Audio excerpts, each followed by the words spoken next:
오늘 광야의 성소라는 제목을 가지고 함께 말씀을 나누고자 합니다. 여러분, 나에 대해서, 자아에 대해서 직면해 보신 적 있으세요?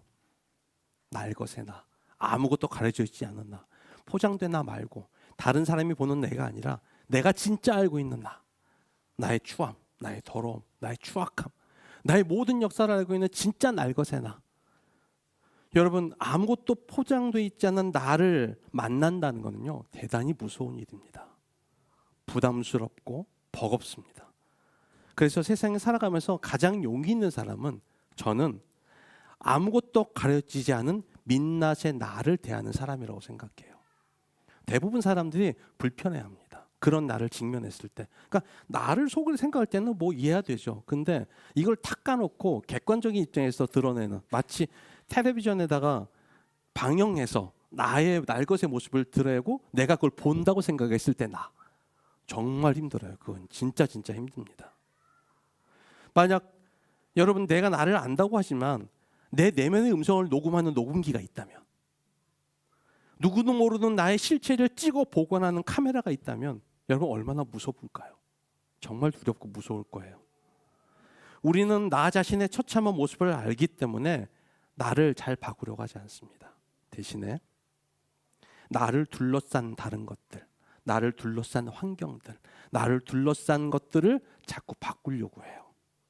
그래서 결혼의 가장 큰 실패 요소가 뭘까요? 저 사람 정도면 내가 바꿀 수 있어라고 착각하는 거예요. 여러분, 사람은 바뀌지 않아요. 그렇죠? 네. 처음에는 그럴 수 있을 거라고 생각하죠.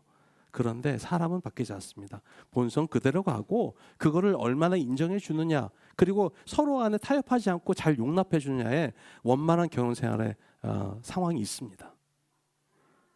여러분, 그래서 우리가 성숙하다고 하는 거는요, 참된 나를 대하려고 노력하는 사람이 성숙한 사람이에요.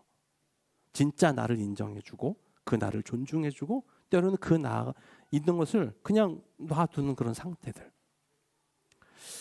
미국의 교육가이면서 사회운동가인 파커 파머라는, 이름이 헷갈려요. 파커 파머라는 유명한 교육가가 있습니다.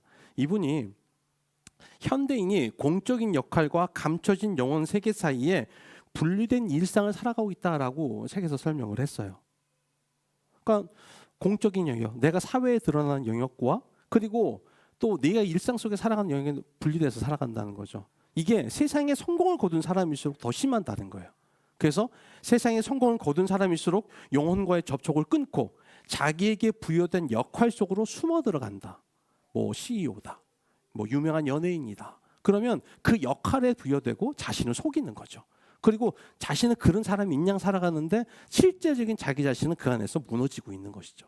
이런 역할들이 많이 있어요. 일전에 소개해드렸던 하워드 휴즈 같은 엄청난 부의 보잉 일을 만들었던 회사의 회장, 이런 사람 같은 경우에 자신 안에 있는 무너져가는 내면을 자기가 컨트롤하지 못하니까 결국은 다 무시하고 의심하고 두려워하고 해서 라스베가스는 호텔 하나를 잡고 거기서만 쓸쓸히 혼자 살아가다 죽어갔잖아요. 그 많은 돈이 있음에도 불구하고.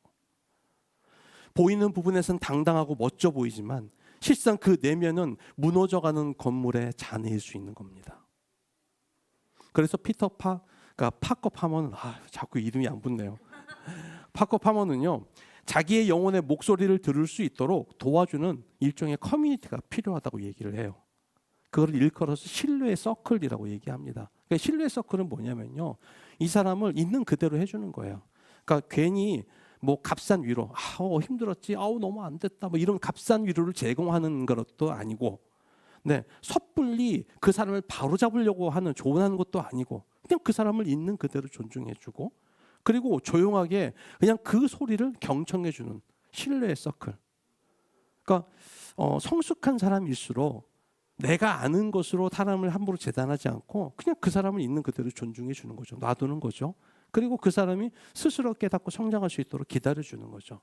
이런 사람들이 성숙한 사람이고, 그런 사람들이 많이 모이는 공동체, 그런 사람이 많이 모이는 서클일수록 그런 것들은 신뢰의 서클을 구성할 수 있다라고 이제 파커 파머가 얘기했어요.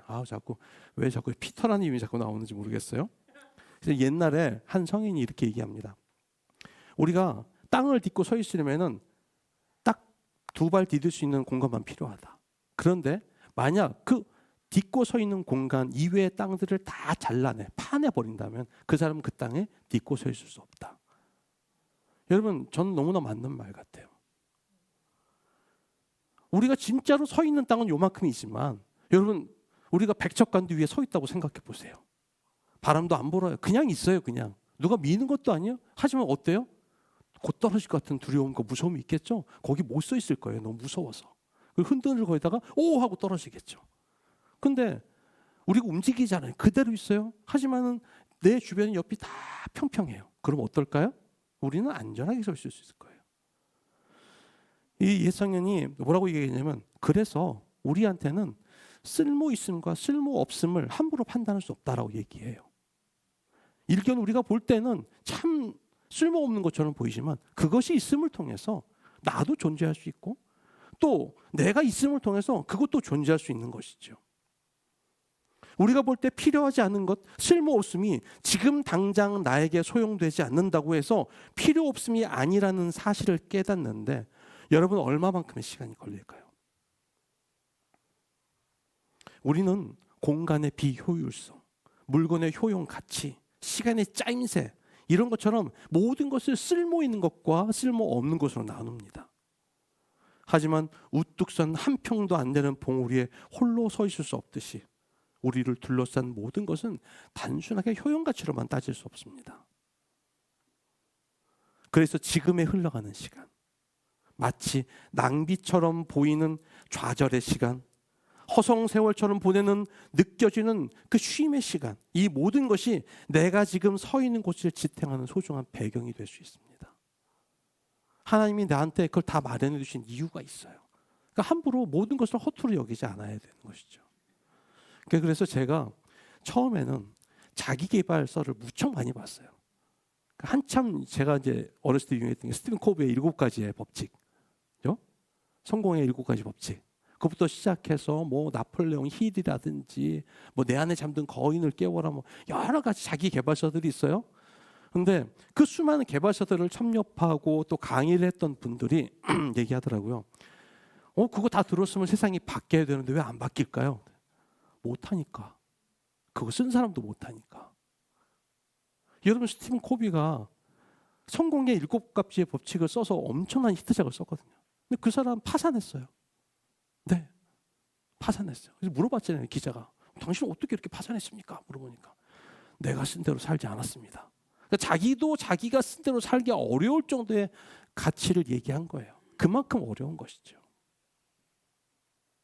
그래서 어떤 면에서 보자면 광야를 건넌다는 것, 그건 가치의 잣대로 보면 참 낭비라고 생각합니다. 하지만 그 인생의 광야, 삶의 광야를 걸으면서 목적도 사라지고 얼마만큼 왔는지 성취감도 사라지면 그제서야 비로소 외적으로 나를 규정했던 것들, 거기서 우리가 자유하게 되고 내면을 직시하게 되는 것 같아요. 그래서 하나님이 우리를 광야를 걷게 하시는 것이죠. 김광규 시인이 쓴 만나고 싶은 이라는 제목의 시가 있어요. 한번 띄워주시겠어요? 제가 한번 읽어보겠습니다.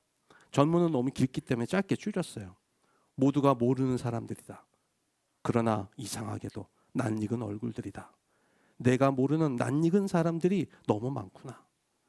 우리가 처음 만난 곳은 어디였던가? 병아리 때 모이를 쪼우던 유치원 마당이었던가? 솜사탕 사 먹던 시골 장터였던가? 아카시아꽃 한참 핀 교정의 벤치였던가? 아니다. 그렇지 않다. 모두가 거짓된 기억, 헛된 착각이다. 우리는 부딪혔을 뿐 한 번도 만나본 적이 없다. 모두가 낯익은 사람들, 모르는 사람들이다. 내가 아는 낯선 사람들이 너무 적구나. 앞에 나왔던 만났던 장소들이 있죠. 이게 수많게 뭐 세무소에서도 만나고 뭐 밥 먹다가도 만나고 여러 그 구절이 뚝 써 있어요. 내가 알았다고 생각했던 사람들, 함께 놀았던 사람들, 함께 식사하고 함께 시간을 헤집었어도 내 마음의 교류가 없었으면 그건 부딪혔을 뿐이지 만나본 적이 없는 사람들이라는 거예요. 여러분, 타인만 그럴까요? 나는 안 그럴까요? 내가 나를 만나지 못하면요, 나는 나하고는 상관없는 거예요. 그냥 같이 살아가는 거지 진짜 나는 아닌 거예요. 현대를 사는 우리들이 나에 대해서 무심하고 어쩌면 나를 마주치는 것에 두려워하고 있는 아닌가. 그렇다면 나다운 나, 진짜 나로 살기 위해서는 어떻게 해야 되느냐. 성경에서는 광야를 걸을 때만 참된 나를 만나고 그 나를 찾을 수 있다라고 이야기를 합니다.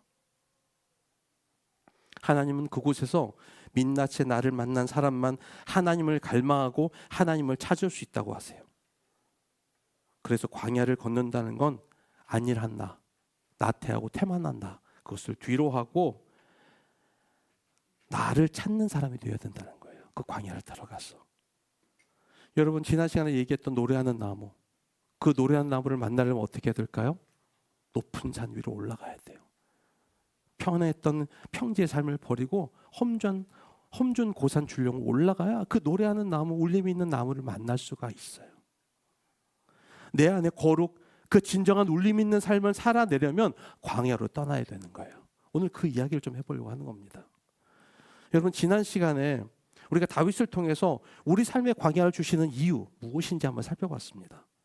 그러면서 다윗이 광야에서 하나님을 간절히 찾았다는 것은 광야가 세상의 소리를 끊고 하나님의 소리, 즉 말씀을 듣는 곳이었기 때문이다라고 말씀을 나누었습니다. 광야는 뭐라 그랬어요? 미드바르.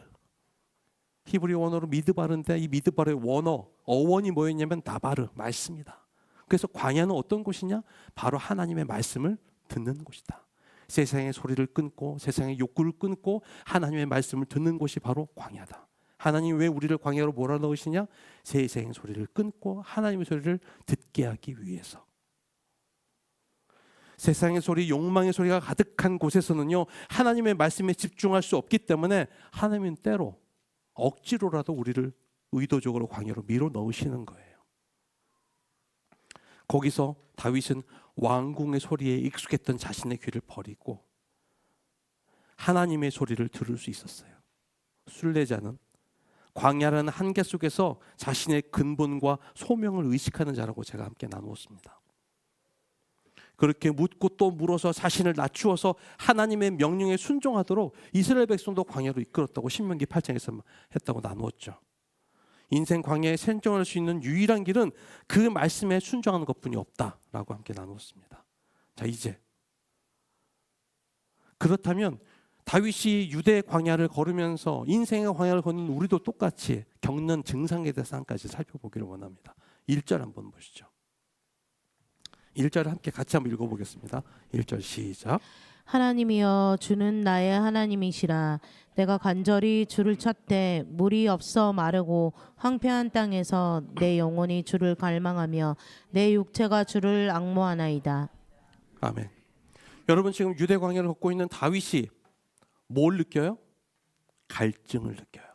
타는 듯한 목마름을 느껴요. 목마름을 경험하는 주체가 누구예요? 다윗이에요. 다윗이 왕궁에 있을 때는요, 온 땅을 호령하고 자기 말 한마디면 온 나라가 들썩들썩거리는 사람이었어요. 그런데 유다 광야, 그 척박하고 간조한 땅, 숨소리조차 버거운 그 땅에서 그 열세의 땅을 지나는 다윗은요, 그런 호령에 주목할 수가 없었어요. 그저 말라가는 입안에 물 한 모금 적시기 위해서 아둥바둥 되는 자신의 모습을 발견한 거예요. 하나님은 그 갈망으로 오히려 왕궁의 껍데기로 더 씌워진 다윗의 허물을 벗기시고 민낯의 다윗, 광야의 햇빛 아래 아무것도 할 수 없는 유약한 자신을 바라보게 만드신 것이죠. 우리도 똑같아요. 우리 삶도 인생의 광야를 걷게 되면요, 성공에 취할 수 있어요. 칭찬과 인정에 들떠서 바라보지 못했던 내 자신의 실체를 인생 광야를 들어갈 때에만 만나볼 수 있습니다. 목이 말라 봐야 물의 소중함을 알죠. 배가 고파 봐야 한 끼의 소중함을 알아요. 여러분 고독과 단절 속에 있을 때에 관계의 소중함을 알게 되듯이 하나님을 떠난 자리에서 하나님에 대한 갈망을 느끼게 되어 있어요. 하나님이 다윗과 우리를 광야로 인도하신 것은 내 자신의 민낯을 마주하고 다시금 하나님을 갈망하도록 하기 위해서 그런 거였어요. 시편 63편을 나누는 가장 중요한 기준이 내 영혼이라고 말씀드렸습니다. 지난 시간에. 이 내 영혼 할 때 영혼이 네페시라고 합니다. 네페시. 히브리어 네페시라고 하는데 이 광야에서 타는 듯한 갈증으로 물을 찾듯이 내 영혼이 주를 찾는다고 다윗이 지금 고백하고 있어요. 이 네페시란 말이 원래는 목구멍이라는 뜻이에요. 그러니까 먹고 마시고 숨 쉬는 모든 통로가 어디예요? 목구멍이죠. 그러니까는 영혼, 생명의 모든 것 목에 있는 거예요. 이 사람들은 네페시에 있는 거예요. 그래서 우리도 그렇죠. 우리도 생명을 순 우리말로 뭐라 그러죠? 목숨이라 그래요. 목의 숨. 이 목의 숨이 끊어지면 인생이 끝나는 거예요.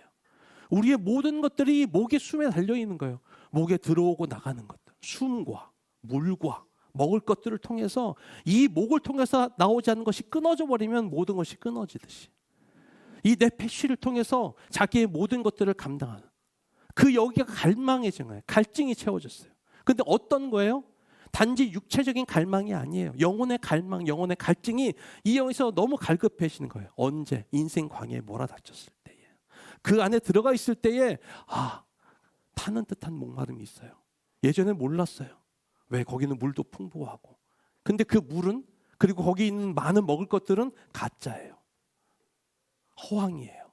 허영이에요. 진정한 내 영혼의 갈망을 채울 수 없어요. 뭘로만 채울 수 있어요? 하나님의 말씀으로만 채울 수 있고 하나님이 주신 성령의 생수로만 채울 수 있는데 그런데 그것을 광야에 들어와서만 알 수 있는 거죠. 내가 배불렀던 것은 헛된 배부름이었고 내가 목말랐던 것은 가짜 목마름이었는데 거기에 취해가지고 진짜 목말랐던 내 영혼이 파리하게 죽어가는데도 난 모르고 있는 거예요. 하나님이 왜 우리를 광야로 몰아오시냐? 네가 진짜 뭐에 목마른지 알아야 되지 않겠니? 너 진짜 뭐에 배고픈지 알아야 되지 않겠니? 하나님 그래서 몰아놓으시는 거예요. 거기서 너의 실체를 봐라.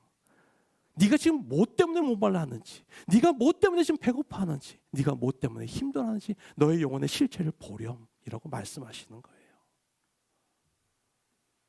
다윗은 지금 유다 광야를 지나면서 원초적인 본능에 직면하고야 이제야 하나님에 대한 갈망을 회복합니다.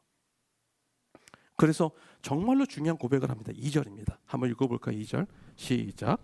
내가 주의 권능과 영광을 보기 위하여 이와 같이 성소에서 주를 바라보았나이다. 아멘. 지금 여러분 다윗이 어디에 있어요? 유다 광야에 있어요. 모든 것을 잃고 왕궁에서 쫓겨나서 도망자의 신세로 지금 전락해가지고 인간의 가장 원초적인 욕구인 갈증을 해결하기 위해서 허덕이고 있습니다. 그런데 그 상황에서 다윗이 이렇게 고백합니다. 하나님, 나는 지금 성소에서 주를 바라봅니다. 여기 바라보다라는 것이요. 이 원어를 보면은 어떤 뜻이냐면 일종의 선지자들, 예언자들이 환상 속에서 하나님을 바라보는 그런 뜻이에요. 이게 바라본다는 게. 근데 지금 원래 하나님이 어디에 거하시죠? 이스라엘의 성소에 있는 것이죠. 지금 성전이 지어지기 전이었으니까 당연히 성막이겠죠. 성막에 있는 실로건, 언약궤가 있는 예루살렘 성이건 어쨌든 그곳인데 다윗은 지금 목마름으로 헤매고 있는 지금 이 광야가 주를 바라보고 주의 권능과 영광을 보는 성소라고 고백하는 거예요. 이게 뭘 의미할까요? 하나님을 만날 수 있는 곳.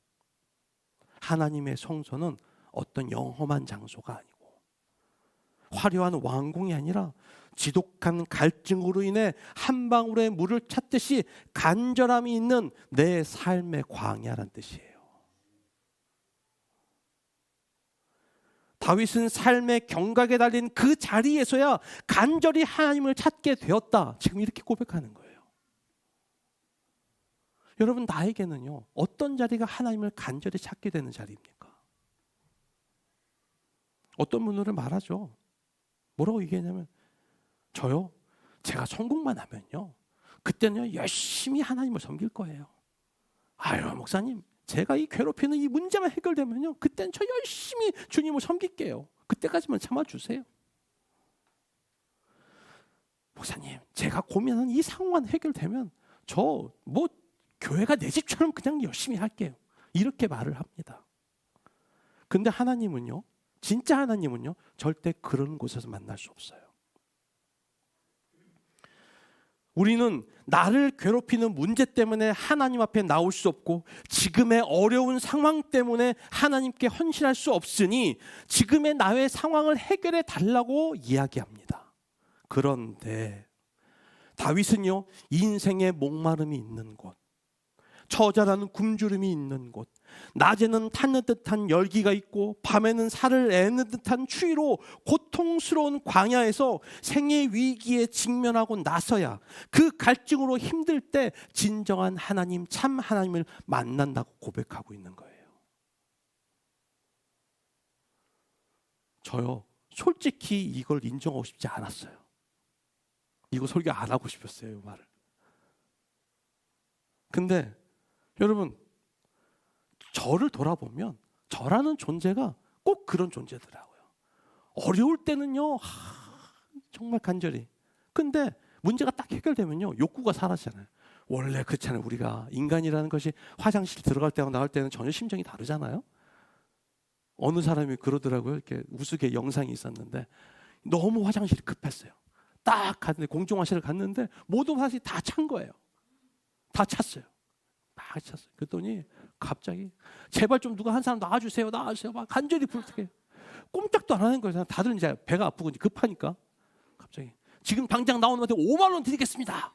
갑자기 물이 콱 나는 나오는 거예요. 그러더니 딱 들어갔어요. 안 줘. 들어가서 안 줘요. 사람의 심리가 그래요. 내 문제가 해결되면 내가 더 열심히 잘해야지라고 생각하지만 사실은 그렇지 않아요. 내 욕구가 해결되고 내 문제가 해결되면요, 다른 급한 게 생각나요. 다른 해결의 문제가 이제 그때는 눈이 보여요. 그땐 그게 제일 큰 문제였지만 그 문제가 치워지면은 인생의 문제가 그걸로 끝나나요? 또 다른 문제가 생겨 있죠. 첩첩산중으로 가로막혀 있잖아요. 문제를 해결하고 또 문제를 해결하고 또 문제를 해결하다가 인생은 끝나게 되는 것이죠. 그래서 하나님은요, 우리를 낮추시고 갈망하게 만드십니다. 여러분은 언제가 하나님을 찾을 때일까요? 문제가 해결되었을 때가 아니라 문제를 마주했을 때예요. 어려운 상황이 힘들어서 괴로운 상황, 바로 하나님을 그때가 만날 때고 하나님을 찾을 때라는 것이죠. 여러분, 우리 몸이 신호를 보내고 증상이 나타나야 우리는 병원을 찾습니다. 그런데 희한하게 영적인 병은 반대로 하려고 그래요. 우리의 영이 아픈데도 영적인 병이 다 나으면 병원을 찾겠다고 얘기하는 거예요. 몸이 아픈 데를 가서 물어보고 의사한테 진단을 받아야 되는데, 그건 괜찮고 나 병 다 나으면 그때 병원 가서 약 타고 의사 찾을게요 라고 얘기하는 말도 안 되는 상황을 지금 우리는 얘기하고 있는 것이죠. 하나님은 왜 우리가 인생 광야에서 길을 헤매고 다니며 절망을 경험하게 하시고 생애의 무력감을 느끼게 하실까? 그 절망을 경험해야 절망 너머의 하나님을 바라보게 되고, 그 한계를 인식해야 한계 너머에 약속하신 그 우리가 있을 곳을 바라보기 때문에 그렇습니다. 참 잔인한 일인데, 인간이 자신을 바라보는 때, 그때가 광야일 수밖에 없기 때문에 그래요. 지금은 작고한 소설가 박완서 씨, 여러분 잘 아시는 유명한 소설가입니다. 그분이 자녀가 5명이 있었어요. 근데 갑작스러운 사고로 다 딸이고 한 명이 아들인데 이 아들이 사고로 죽어요.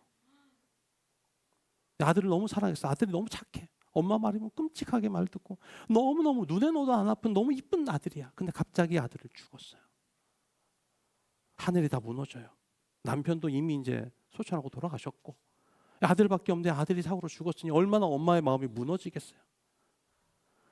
그 처절한 슬픔과 가슴을 여미면서 썼던 기록이 에세이로 나왔어요. 한 말씀만 하소서. 이분은 이제 그 천주교 신자거든요. 하나님과 씨름을 하는 거예요.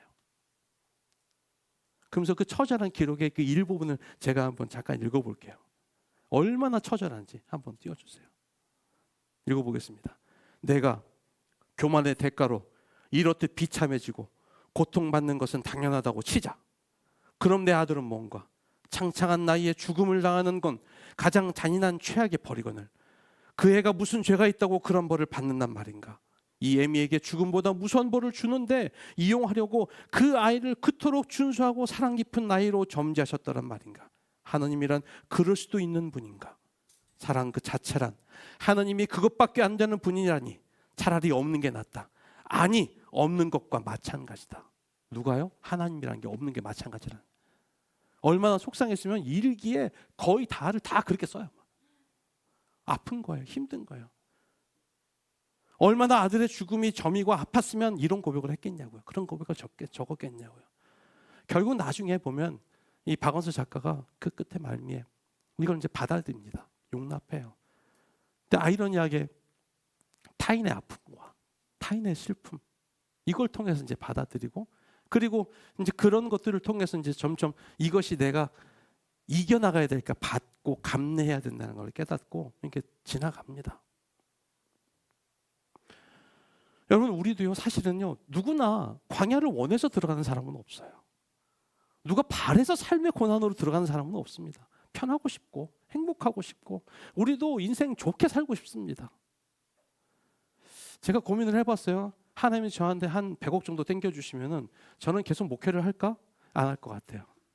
그거 묻어두고 여행 다닐 것 같아요. 저는 좋은 데로 여행 다닐 것 같아요. 여행을 좋아하니까. 제 본질적인 심령이 그렇다는 것이죠. 여러분 우리는 누구나 다 행복을 추구합니다. 편함을 추구합니다. 쾌락을 추구합니다.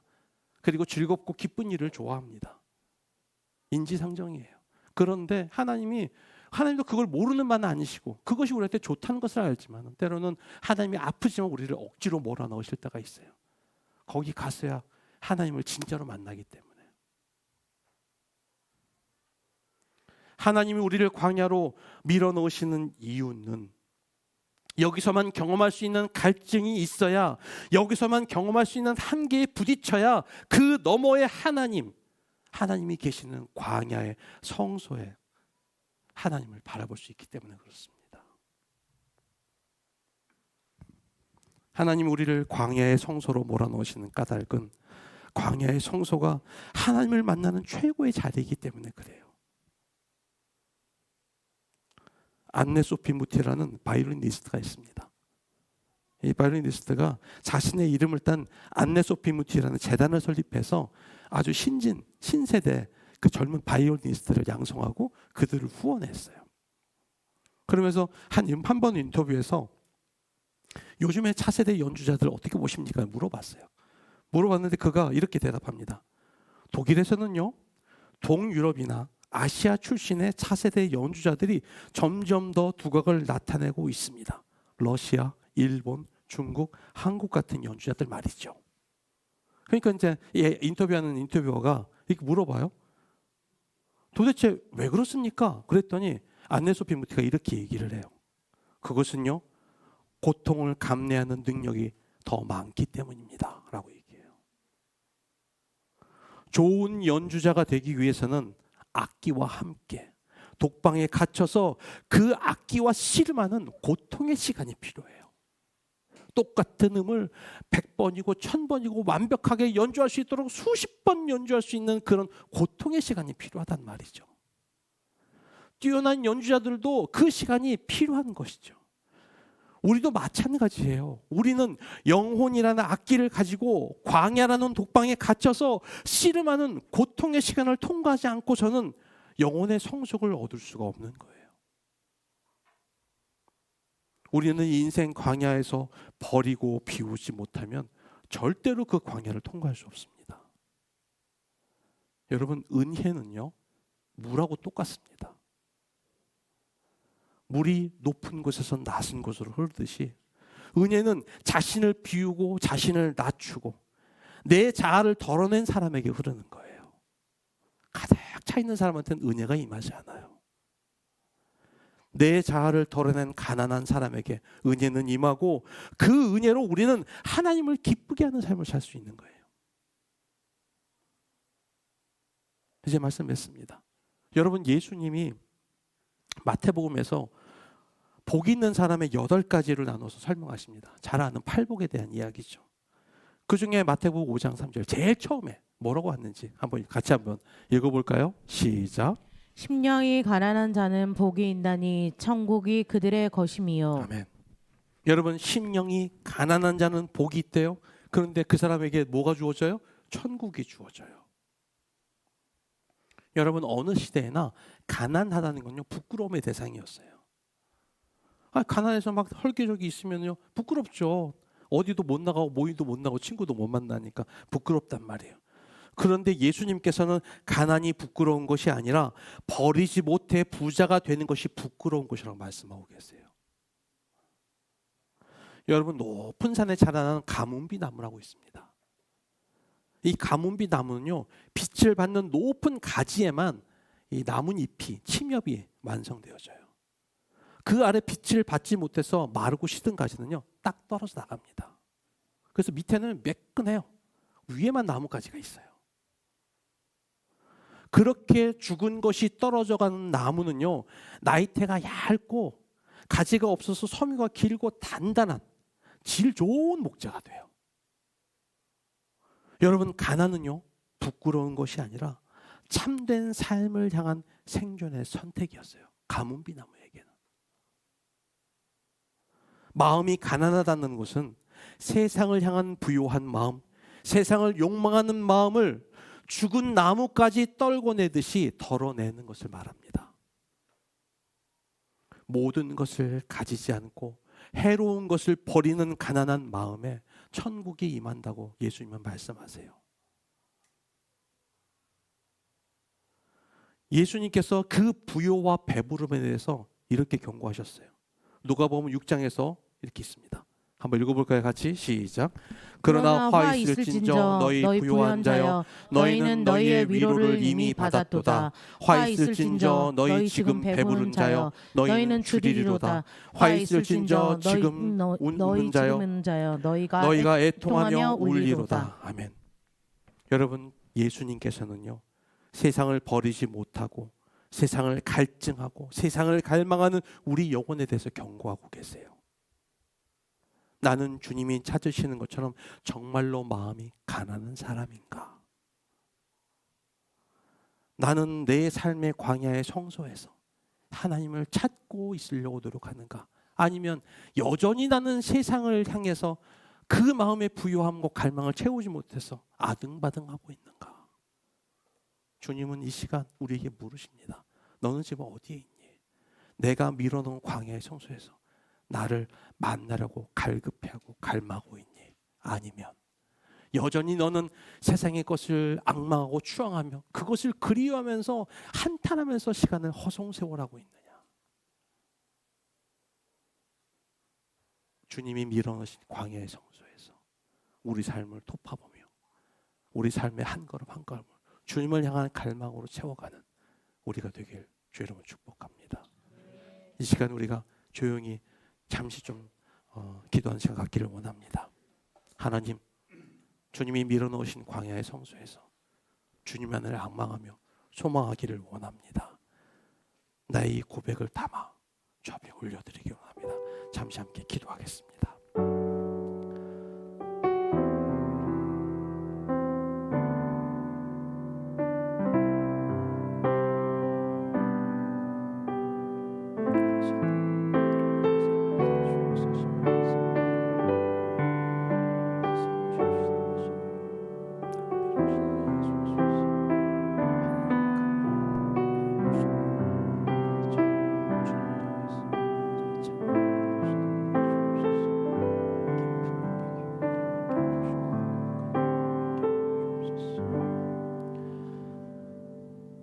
살아계신 아버지 하나님, 우리도 다윗처럼 우리 삶의 광야에서 목마른 내 영혼을 가슴에 품고 주를 향한 갈망으로 주님을 향한 눈을 들어봅니다. 주님, 세상에 의지할 것이 없어서 떠밀려 광야로 들어왔지만 이곳이야말로 주님을 만날 만한 장소였고, 이곳이야말로 주님을 찾을 만한 곳이었고, 이곳이야말로 주님의 은혜가 임하였던 것임을 감히 고백합니다. 주님, 섣부르게 이 자리를 떠나려고 몸부림치지 않고 주님이 예배해 두신 시간 동안 더 깊이, 더 친밀하게 주님을 만나고 사랑하며 이 길을 믿음으로 걷는 우리가 되게 하여 주시옵소서.